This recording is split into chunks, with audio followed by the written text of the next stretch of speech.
Hello everyone. एक बार फिर से हमारे इस यूट्यूब चैनल शर्मा ज्योग्राफी में आप सभी का स्वागत है। आज हम ज्योग्राफिकल ज्योग्राफी के बड़े ही ज़बरदस्त टॉपिक पे अब चर्चा करेंगे, जिसे ज्योग्राफिकल लैंग्वेज में प्लेट टेक्टोनिक्स थ्योरीज कहते हैं। हिंदी में इसे प्लेट विवर्तनिक घटनाएं कहते हैं। प्लेट यानी जिस भाग पे कॉन्टिनेंट जब बने थे, तो उन्हीं कॉन्टिनेंट को नए रूप से एक ऐसी थ्योरी के रूप में जाना गया जिससे समझने में और आसानी होगी।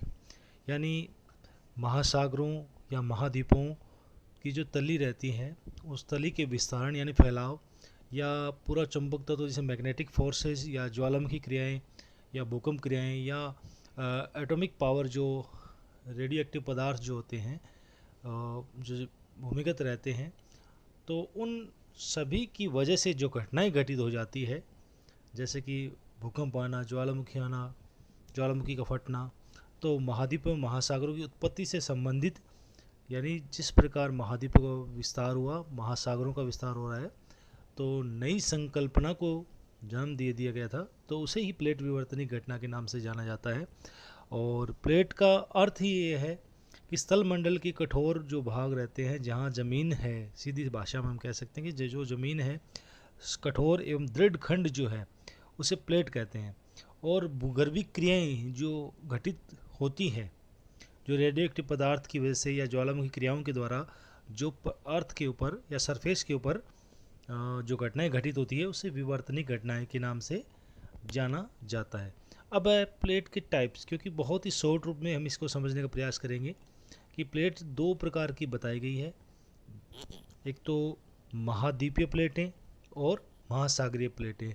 तो इन प्लेटों को, यानी जो जितना भी स्थलखंड भाग है और जितना ही हाइड्रोस्फेरिकल जो पार्ट है, जलीय भाग जो है, जलखंड जो हम कहते हैं, उन सभी के नीचे तो जो प्लेटें पाई जाती है, जो ठोस भाग पाया जाता है, उसका अध्ययन प्लेट टेक्टोनिक थ्योरी में किया जाता है। अब बात आती है कि विश्व स्तर पे जब इसका विभाजन किया जाता है, जब प्लेटों को समझने का प्रयास किया जाता है, तो लगभग 6 बड़ी प्लेटें मानी गई हैं इसको। कई भूगोलवेताओं ने इसको 7 प्लेटों में माना गया है। तो 6 बड़ी प्लेटें और 9 छोटी प्लेटें जो है, या सब डिवीजन के रूप में इसको बांट कर इसका अध्ययन करने का हमने प्रयास किया गया। यही हमारा मैप जो सामने आपके दिखाई दे रहा है, इसके अंदर दिया गया है। तो 6 बड़ी प्लेटों में जो पैसिफिक प्लेट है, यूरेशियन प्लेट है, अफ्रीकन प्लेट है और अमेरिकन प्लेट है। अमेरिकन को 2 भागों में डिवाइड है, northern American plate and southern American plate. उसके बाद में इंडो एशियन प्लेट जिसे हम कहते हैं, तो इंडो ऑस्ट्रेलियन प्लेट और अंटार्कटिका प्लेट जो है, जो दक्षिणी ध्रुव के ऊपर जिस प्लेट ठोस भाग कहते हैं।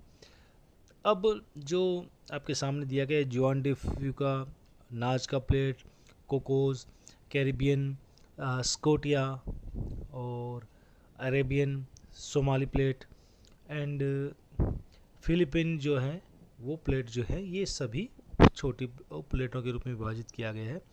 और कई विद्वानों ने इसे मुख्यतः किसी ने 14 प्लेटों को माना, किसी ने 9 बड़ी प्लेटें माना। अलग अलग विभाजन किया गया है। हमने यहाँ छोटी प्लेटों के बारे में और बड़ी प्लेटों के बारे में जानने का थोड़ा सा प्रयास किया गया है, विद मैप के अनुसार से आप जान सकते हैं। और महासागर और महाद्वीपीय प्लेटें मिक्सअप करके, जैसे कि इंडो ऑस्ट्रेलियन प्लेट है, वहाँ जो इंडियन पैसिफिक जो है, इंडियन ओशन जो है उस वो, और ऑस्ट्रेलियन वाला भाग जो है, और कुछ हिस्सा पैसिफिक का जो ऑस्ट्रेलिया के ईस्ट जोन में पड़ता है, उसका अध्ययन इंडो ऑस्ट्रेलियन प्लेट के नाम से हम इसका अध्ययन कर सकते हैं। तो बहुत ही इजी रूप में इस टॉपिक को आप समझ सकते हैं। और जो विश्व स्तर पे नासा जो है, नासा ने लगभग इसके विभाजन में लिए 8 तो बड़ी प्लेटें मानी हैं और लगभग 23 छोटी प्लेटों में इसको बांटने का प्रयास किया है। अब प्लेटों के अंदर जो समस्त क्रियाएं घटित होती हैं, मान लो प्लेटें जो खिसकती है या फोल्ट एंड फोल्ड पड़ते हैं, यानी कि भ्रंश या वलन की जो प्रोसेस चलती है, वो प्रोसेस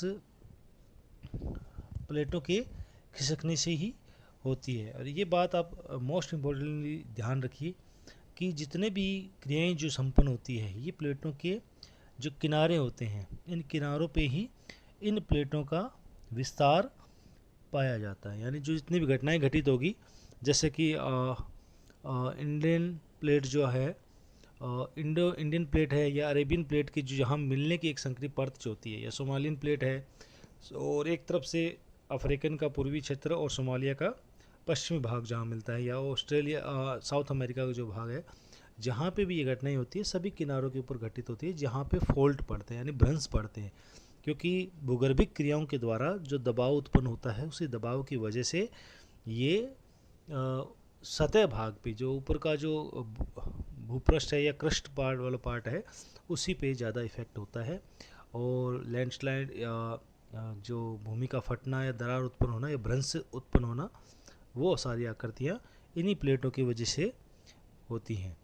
तो प्लेटों के बारे में और जानने के लिए थोड़ा सा और हम देखेंगे कि ये जो प्लेट की जो गतियाँ जो होती है, यानी प्लेट में 3 प्रकार की गति होती है, अभिसारी गति, अपसारी गति और समानांतर गति। अभिसारी गति जो कहेंगे कि जब दो प्लेटें एक दूसरे के आमने सामने की दिशा में जब गति करती है, यानी दोनों एरो के हिसाब से आप समझ सकते हैं कि दो तीर एक तरफ से टकरा रहे हैं, तो बीच का हिस्सा जो क्या होगा, या तो ऊपर उठेगा, और क्योंकि जो हल्का है वो पार्ट ऊपर आएगा और जो भारी पार्ट है वो नीचे जाएगा। तो जिसमें क्या होता है कि हल्की प्लेटें टूट के ऊपर चली जाएगी, और उसका रिज़ल्ट क्या निकलेगा, रिज़ल्ट ये कहेंगे कि नई प्रबलित पर्वतों का, यानी इसमें मोड़ पर्वत जो पड़ेंगे उसमें निर्माण हो जाएगा पर्वतों का, प्लेटों का विनाश भी होगा और ज्वालामुखी क्रियाएं भी होगी, साथ साथ में इसमें भूकंप भी आएगा। अब बात आती है कि प्लेटों के भार में अंतर, भारी प्लेटें और हल्की प्लेटें दोनों के भार में अंतर रहता ही है। साथ साथ में ज्वालामुखी जो क्रियाएं होगी उसके आपको सभी को पता ही है कि मेग्मा के फटने से दरार उत्पन्न होगी, खनिज पदार्थ हैं, राख है, कंकड़ पत्थर है, गैसें हैं, लावा है, जलवाष्प है, ये सारी क्रियाएं ज्वालामुखी क्रियाओं से संपन्न होगी। अब बात आती है अपसारी गति की। दो प्लेटें एक दूसरे की विपरीत दिशा में जब गति करती है तो ये अपसारी गति होती है। और तीसरा जो पार्ट आता है, दो प्लेटें जब समानांतर गति करती है तो उसे समानांतर गति कहते हैं। बहुत कम मात्रा में ये समझाने का प्रयास